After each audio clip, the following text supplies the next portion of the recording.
রাধে রাধে বন্ধুরা, তোমরা যাকে কনের সাজে দেখছো সে কিন্তু কনে নয়। এই কনের যখনকার বিয়ে হয়েছিল তখনকার আমার ব্লাউজটা বানাতে দিয়েছিল, তখনকার তো বানিয়ে দিতে পারিনি।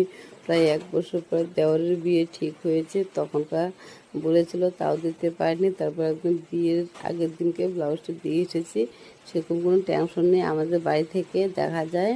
তারপর হলো আমিও বিয়ে বাড়িতে গিয়েছিলাম, তোমাকে অন্য একটা ভিডিওতে দেখিয়ে দেবো কতটুকু বাদে আমাদের বাড়ি থেকে বাড়ি।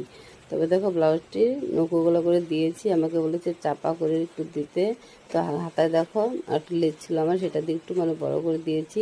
আর হাতে একটু চওড়া যদি না হয় সেরকম ভালো লাগে না, তাই হলো চওড়া করে হাতাটা করে দিচ্ছে। ফ্রন্ট পার্টে দেখো কোনো পেট লাগিয়ে দিইনি, যেহেতু ব্যাক পার্ট ঢাকা সেহেতু এত প্রয়োজন হয় না। তো হাতা ব্লাউজটি কীরকম হয়েছে তোমাদের কাছে একটু কমেন্ট করে জানাবে। ভালো লাগলে ভিডিওটি শেয়ার করে দিবে। আর এরকম ব্লাউজ আমারও সবসময় বানাতে হবে, 1 বছর 1.5 বছরও হয়ে